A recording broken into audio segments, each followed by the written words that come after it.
and it's a rare corner for Japan here. Mistake by Kukureya right there. Had more time, was able to perhaps clear this. Take a touch and clear it out over the sideline as opposed to the end line. But Japan, they've got to get someone to make that near post run. Darting in front of Kukureya right there and then opening up space for the runners in behind. Takefusa Kubo with the delivery. Oyarzabal back there as one of the extra defenders. And this is maybe where Spain could do a bit of damage. Japan having naturally committed at the set play. Run made by Javi Puado. Just couldn't quite get there, and it's Tani launching this one. Doan.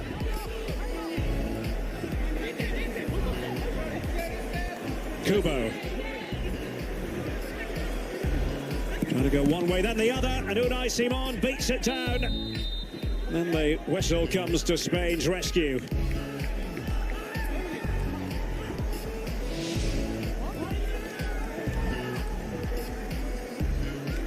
The first shot that Japan gets on target, challenging Unai Simon. It's a good shot, but easy. Good positioning by the goalkeeper there. The 20-year-old Takefusa Kubo, he has said he wants to forget all about speculation regarding his future till after the Olympics. But it is very much a hot topic. Where will he be playing his club football?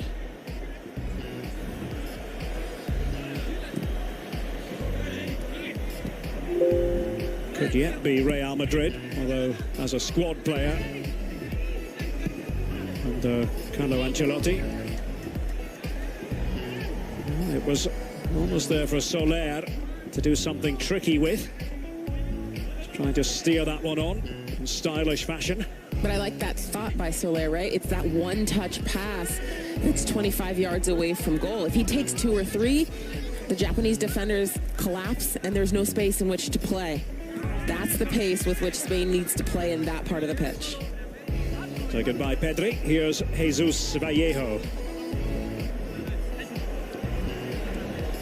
Man from Zaragoza.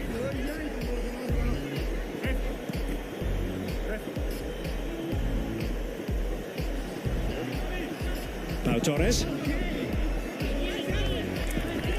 Varying things. That wasn't the result he was hoping for. And now Marco Asensio will come on for Spain. Well, he's maybe got a little bit to prove after his rather insipid performance last time out. Suffered the ignominy of being replaced.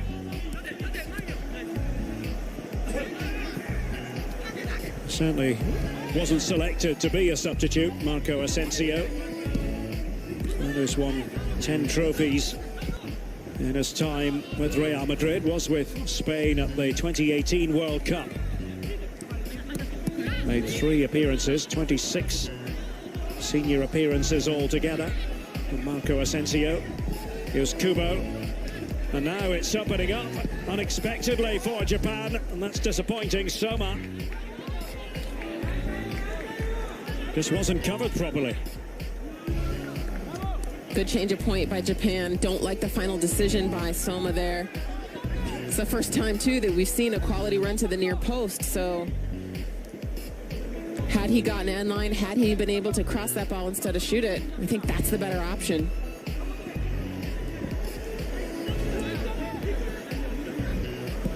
Well, inside the final 9 minutes. And nobody wants to make a mistake at this juncture. With extra time looming.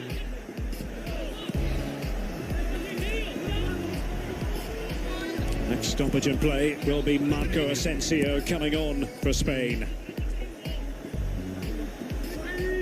Eric Garcia. Carlos Soler. Valencia man is reportedly being eyed by Barcelona. It's a possible reinforcement. Pedri out to Kukureya. Need to be more decisive in these areas, Spain. At least they've got a corner out of it, conceded by Sakai. Sakai's been good in this game. I do think he was missed by Japan when he had to sit out in the last match. But perhaps too, I mean, well rested in a way that his teammates are not. So another advantage for the right back.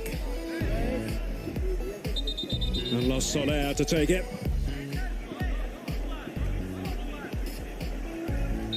The referee just having a word or two with Pau Torres.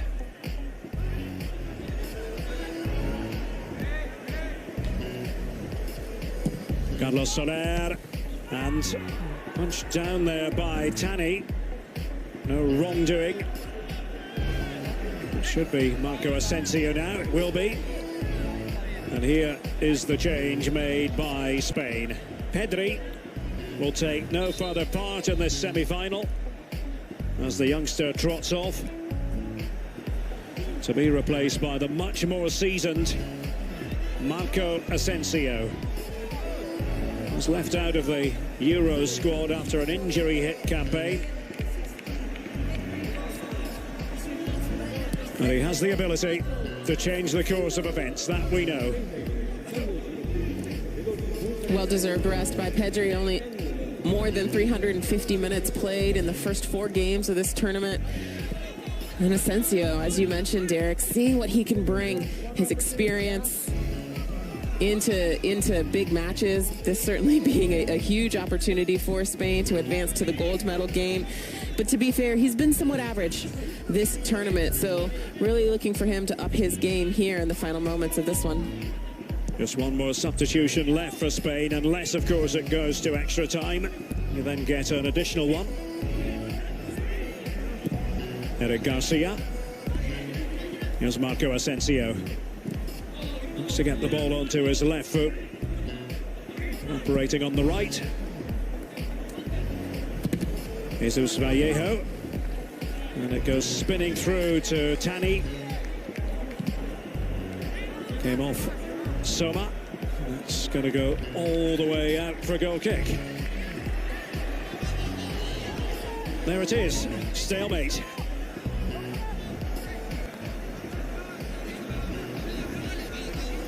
Well, both teams have made the chess moves on the personnel front. Rafa Mir heading that one on.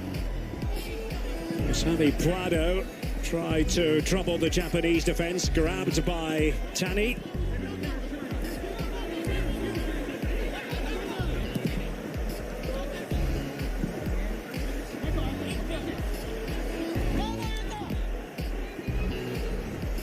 Soma, who made the run, tried to apply a bit of pressure. Pau Torres getting it from Unai Simon. As extra time draws ever closer.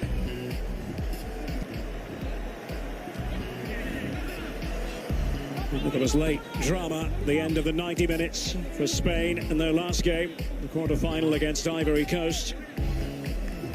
Looked as though it was going to go to extra time at 1-1, but then Max Gradel popped up and scored for Ivory Coast, prompting an immediate Spanish response. And Spain has to figure out a way to have better urgency from the beginning. They can't just have that response as they did against Ivory Coast after going down late in the match. I want to see them play with that urgency over the course of the game, over the course of 90 minutes. We haven't seen it here today. Still an opportunity, though, either in the gold or bronze medal game. Cucurella. And off Doan, another Spain corner. 4 minutes left here at Saitama Stadium, just to the north of Tokyo.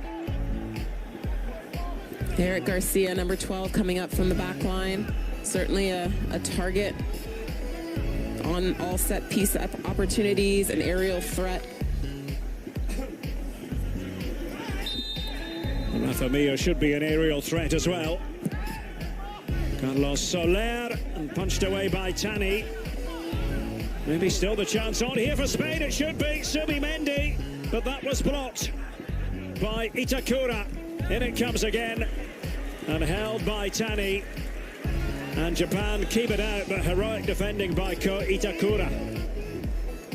Good service first into the box, and it's not often that first ball, it's that second ball that, as you mentioned. And he's a bit cross with Rafa Mir.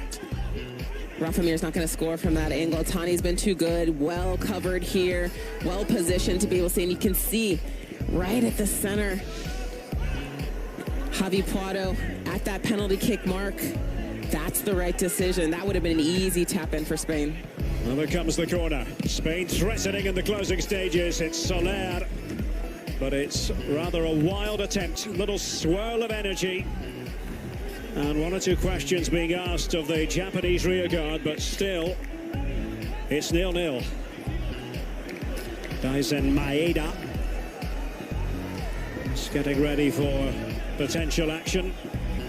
And it plays for Yokohama F. Marinos. Japan weathering the storm in this little stretch right here. But you expect that when you're playing against a team like Spain, when you're willing to concede so much possession. You know that there's going to be moments when you have to block shots, when you have to dig in. And ideally, you take confidence from that rather than getting disappointed or frustrated by it. Spain, who drew 0-0 against Egypt in their very first game. Knitting the passes together here. Oyarzabal takes a swing at it. It was neatly constructed, but he's not going to be thrilled with himself based on that. Good little combination play by Rafa Mir and Oyarzabal there. A good example of Rafa Mir playing that higher central striker, and then Oyarzabal just tucking underneath, looking to face the goal. Doesn't get the contact he needs, doesn't get the shot on target, but good movement in a tight space.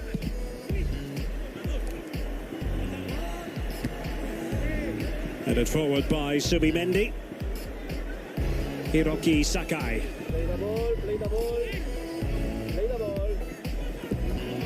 Kukureya having a bit of work to do. For a second it looked as though he might be inclined to foul. The Puado back there. Japan certainly wanted a free kick.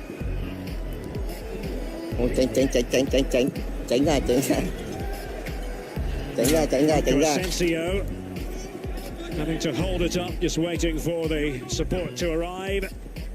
And Rafa Mir heads it back. Here's Oyarzabal, and he makes Tani work, but not really hit with any significant purchase. Beautiful ball by Asensio there, and then that's the right decision by Rafa Mir. What he doesn't do correctly on the opposite side earlier, he gets right in this moment, looking to put that one back across the face of the goal. There'll be a minimum of 4 added minutes. Soma running at Jesus Vallejo. Oh, it was almost an opportunity. Just opened up for Japan. Now Spain's turn again. Oyarzabal back the way, and Doan getting right on top of Eric Garcia, fouling Eric Garcia. This game stretching out just a little bit, ever so slightly. I think that suits Spain, gives them more space. Was strong play by Tanaka, who's held his own. Kubo taking on the shot. The block was by Torres that time.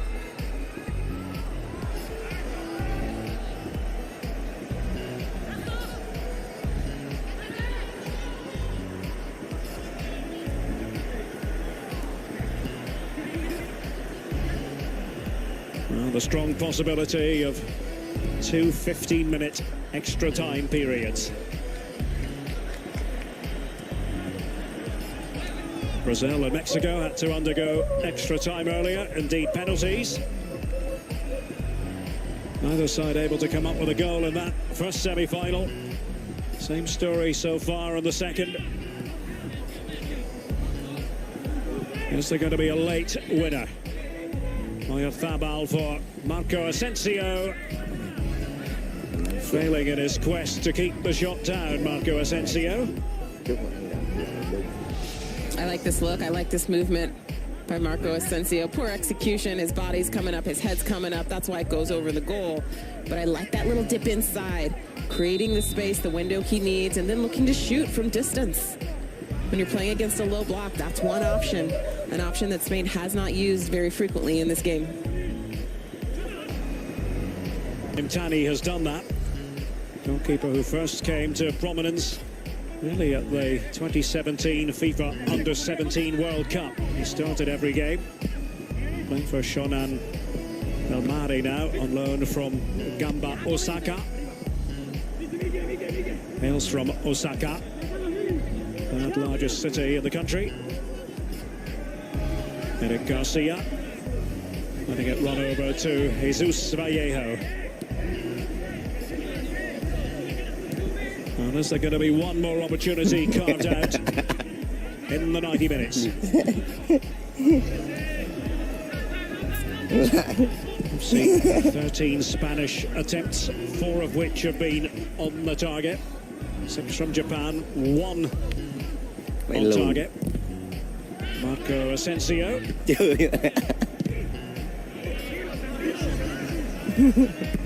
Spain did have a penalty awarded and then taken away after an on-pitch VAR review.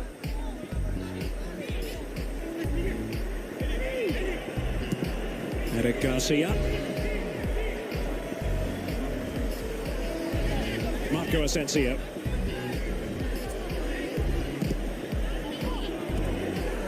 Oyafabal.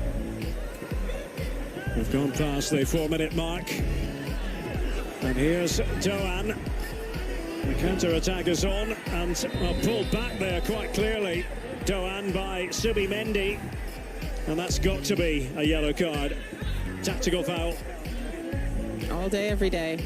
That will be a yellow card.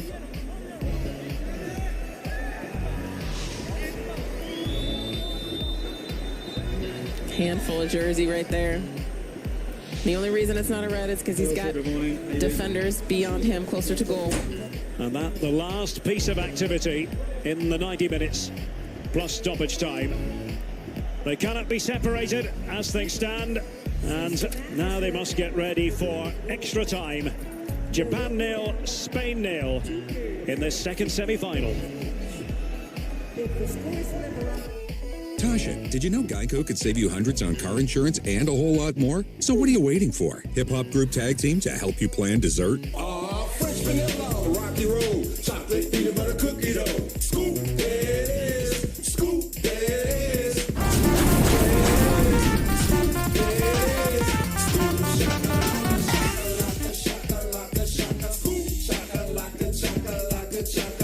Geico. Switch today and see all the ways you could save.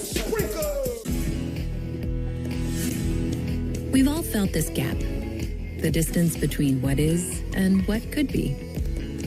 While he's tapping into his passion, the U.S. Bank mobile app can help you tap your way to your savings goals without missing a beat. So you can feed his passion. Earplugs not included.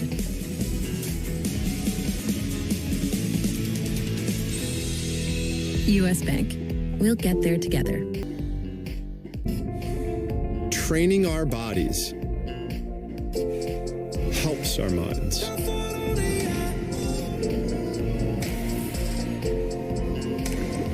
To go after the moments which develop us into who we are.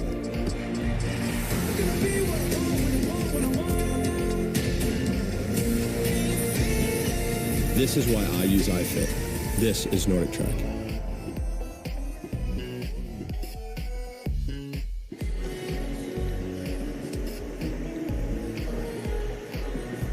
And back in Saitama, just to the north of the Tokyo conurbation, it's Japan and Spain heading for extra time, 0-0. And really a story here of defences on top. Spain have looked the likelier side. They had a penalty kick taken away, but rightly so. Japan defending stoutly. What should we expect in extra time, Danielle? I think much of the same. I think these teams are going to have to dig in. It's going to be about movement. It's going to be about digging deep, even though you're fatigued.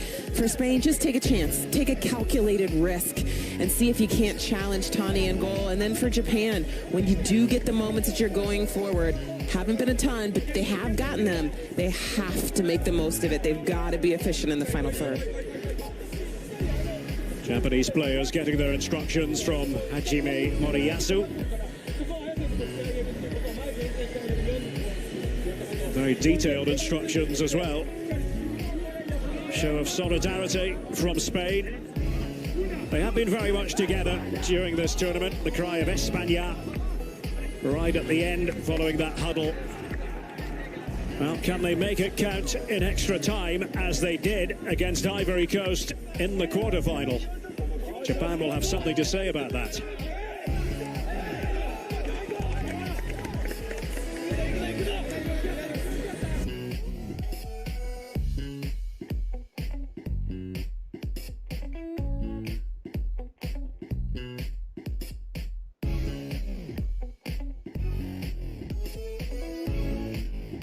Not the only one is off.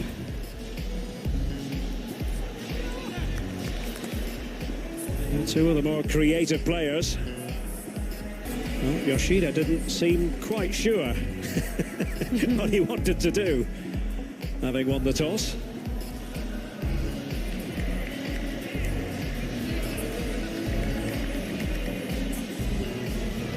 On 120 minutes, Brazil, Mexico, goalless. 90 minutes, Japan, Spain, goalless.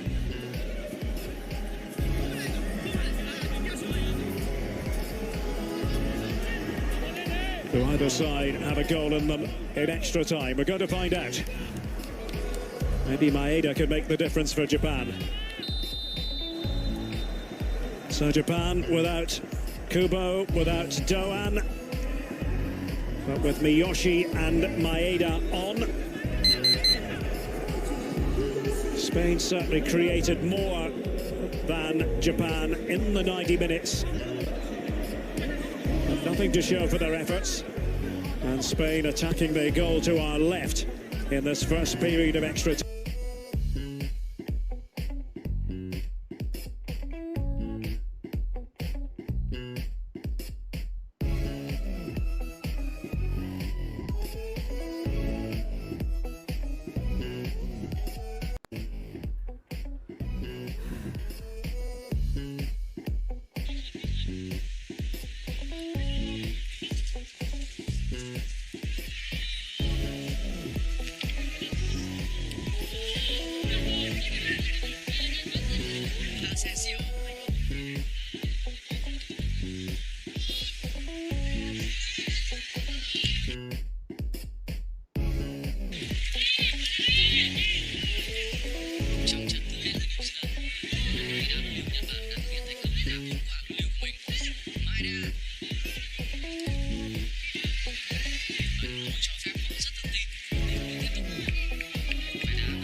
Chính xác từ biên là điều mà huấn luyện viên Tây Ban Nha đã nỗ lực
record for this Olympic.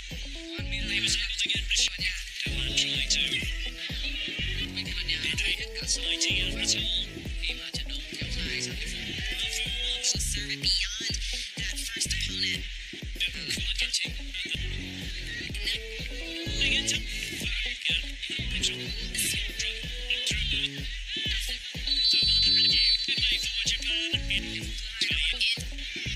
Japan keep it out, but Harun and held by Tani. Nhật Bản đang chơi rất bình tĩnh. Đang chủ định đưa trận đấu đến loạt đá phân lưu. Luis đã làm việc đấy đã 6 quyền thành nhất và đã thay cả hai hậu biên. Agustus unexpectedly đã rời sân để chủ chế số bao nhiêu. By Itakura hitting the dive ahead and held on. Rời sân để thay by Itakura and it comes again.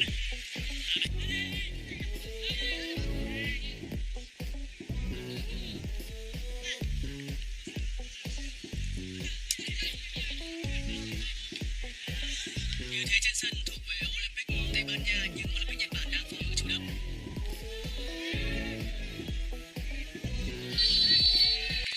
Trọng tài đã thổi phạt lỗi việt vị đối với cầu thủ Tây Ban Nha. Held on by Itakura and it comes again.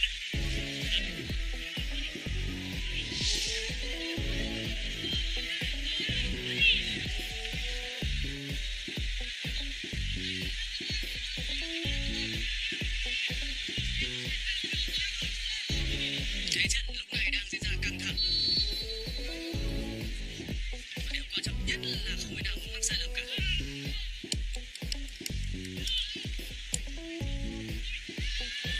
Vẫn là cao thủ áo xanh. Tanaka.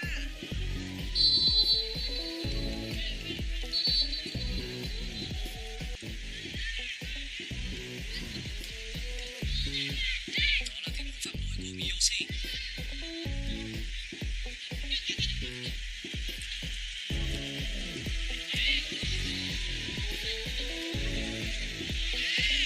Tuyển Nhật Bản đã sử dụng 100 tổng số tối đa 6 quyền thay người cho phép.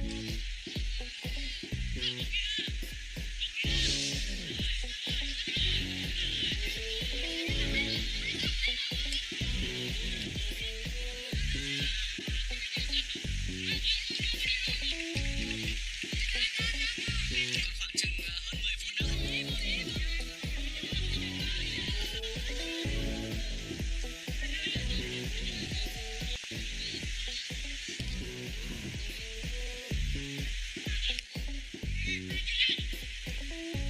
Asensio.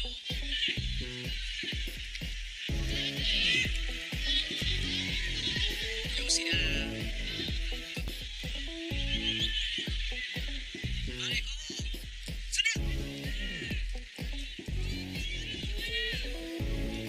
Một cú đá ngay, nhưng bóng đi thiếu chính xác. Pedri đang rất hồi hộp. Dani Olmo cũng vậy, họ đứng ngồi không yên ở ngoài sân. Còn cao thủ Olympic Nhật Bản rõ ràng là tỏ ra thoải mái hơn hẳn.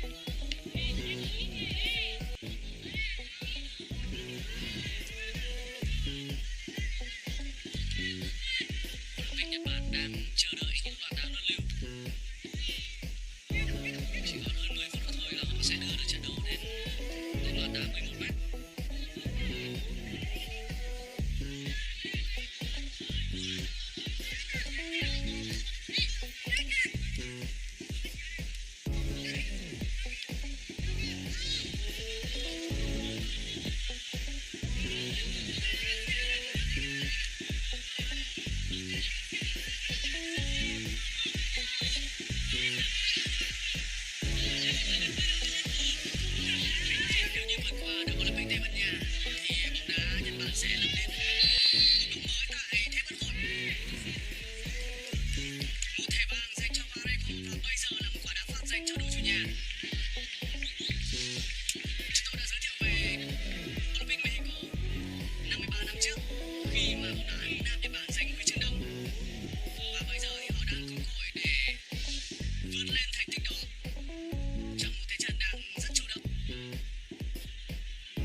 sự đe dọa cho thành của đối thủ đánh giá mạnh hơn. Vẫn là sức ép từ cao thủ Nhật Bản.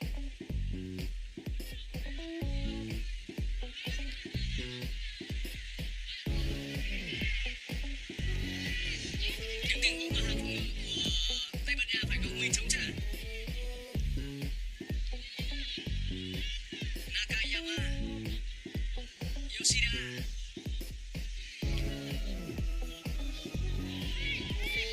Tanaka.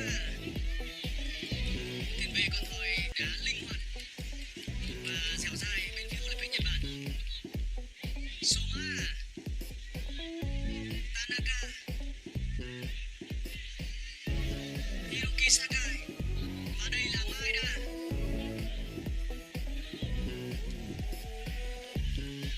Nền tảng thể lực tốt đang cho phép các cầu thủ Nhật Bản chơi rất hay và tạo ra sức ép liên tục ở trong một vài phút vừa qua. Dù bây giờ đã là phút 113 của trận đấu.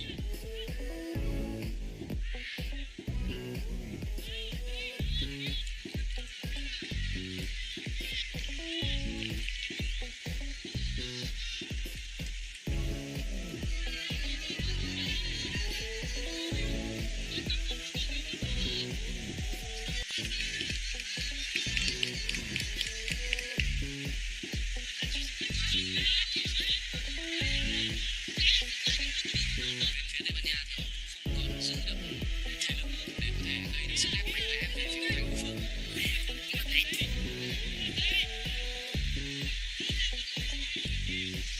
Trong hiệp phút thứ hai này thì khó khăn đến với Tây Ban Nha nhiều hơn.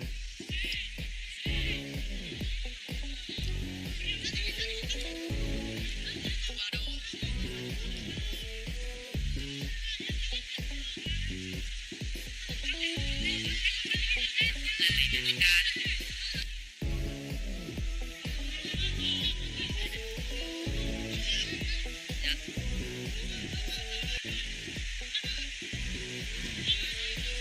Sự bóng lót cho nhau một cách liên tục vẫn đang được các thủ áo xanh duy trì.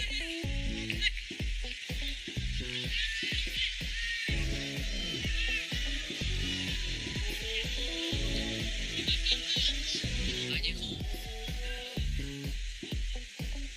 Oyarzabal,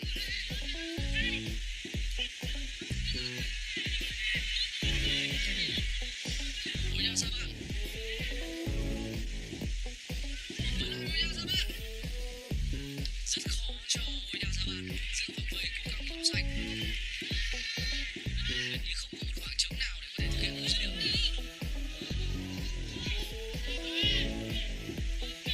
Vẫn là số 11, Asensio.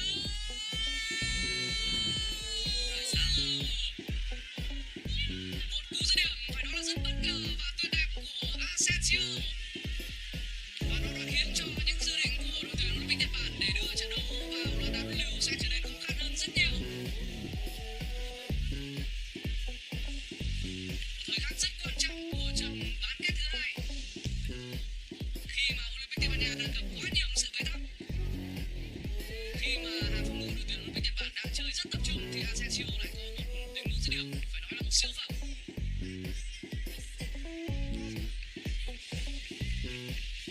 Bàn thắng đẹp của Asensio và phẩm chất của cầu thủ thi đấu cho một đội bóng lớn như là Real Madrid đã được thể hiện. Cầu thủ này đã không thể góp mặt trong thành phần đội tuyển Tây Ban Nha dự Euro và bàn thắng vừa rồi có thể sẽ là một cột mốc mới đối với Asensio trong sự nghiệp của anh. Bàn thắng đầu tiên của Marco Asensio tại kỳ Olympic lần này. Thời gian còn lại không còn nhiều đối với Yoshida cùng các đồng đội. Họ đã chơi rất hay ở trong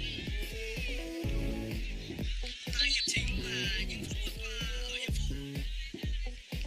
Nhưng bây giờ thì Olympic Nhật Bản sẽ phải chạy đua với thời gian để tìm kiếm bàn thắng gỡ hòa. Sự khác biệt giữa hai đội chỉ là một siêu phẩm từ một ngôi sao và thực sự rất đáng khen cho tinh thần thi đấu và thế trận chặt chẽ của đội tuyển Olympic Nhật Bản trong suốt thời gian vừa qua. Cứ phải đã hết với Olympic Nhật Bản.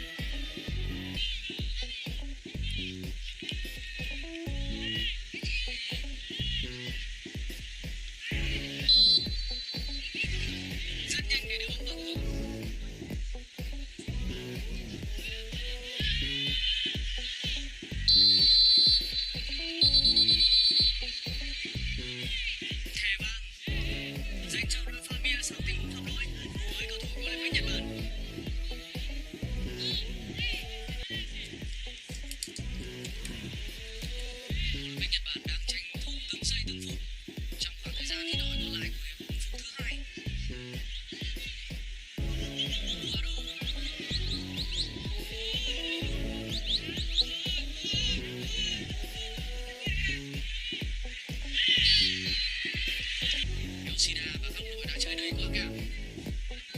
sự thay đổi người tiếp theo bên phía đội tuyển Olympic Nhật Bản.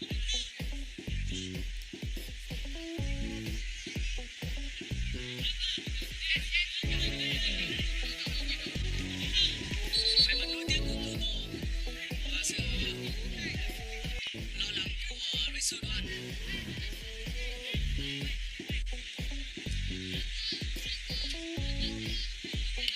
Hashioka là người vào sân để thay cho Tanaka.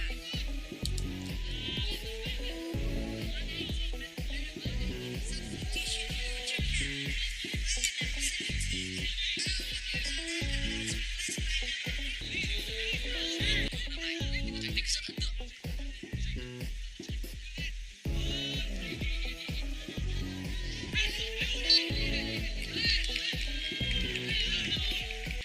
Phạt góc cho các thủ Tây Ban Nha. Trận chung kết đang trở nên rất gần đối với huấn luyện viên De La Fuente cùng với các học trò của mình.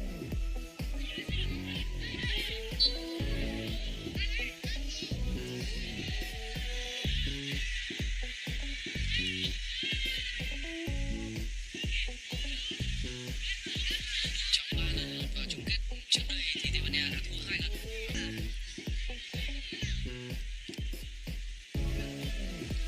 Chiến bóng.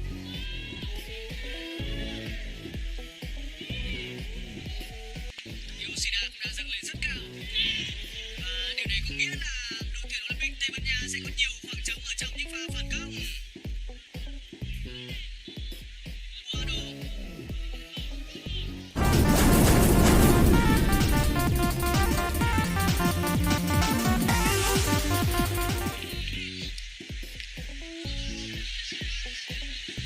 Oyarzabal. Lại là Asensio, người hùng của đội tuyển Olympic Tây Ban Nha.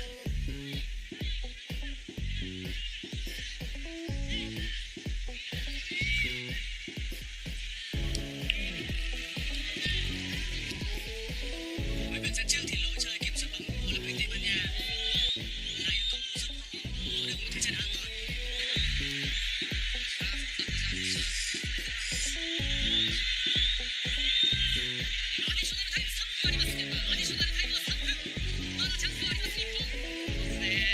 Asensio. Oyarzabal.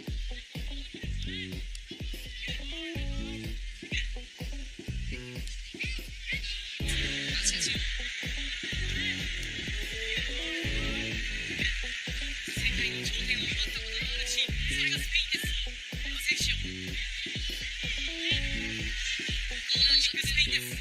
Bây giờ thì phải chú ý vào các cầu thủ Tây Ban Nha đang rất nhiều. Sau khi có nó lại là Asensio. Messi đã làm tất cả những gì là phải thể hiện có cho mình. Khác biệt.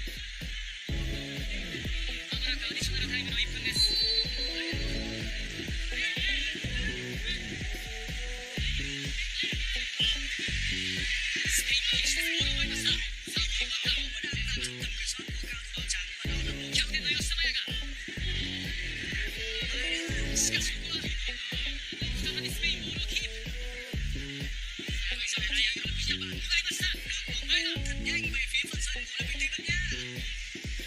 Số là Akhir 30 秒. Quần áo sai gặp target. Sau một trong những cơ hội cuối cùng trong trận đấu hôm nay của Olympic Nhật Bản. Cross가 가는 코너킥 Nhật Bản. Và bây giờ chúng ta thấy thả điểm đã dâng cao. Và là chance của Nhật. 골키퍼 타이머 나ってきました。手を打ち抜くフランスのチャンスに追いつきます日本です。そんなというこれはフランスのOlympic Nhật Bản。ですねこれね。このチームの冷静さの中にも心の中にどんな熱さを持ち吉田麻也も話しました。赤ちゃんngười sống với 5 người。そのチームを一つにまとめ上げました吉田麻也。さあ総力戦ゾロのこのチャンス最大生かせるか。速いボール入ってきた。さあありますよまだ。中山から酒井。オーバーエイジの酒井。クロスまで持っていきたい。酒井から。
Quý thân mến, buổi tường thuật của Đài truyền hình Việt Nam trận đấu giữa Olympic Nhật Bản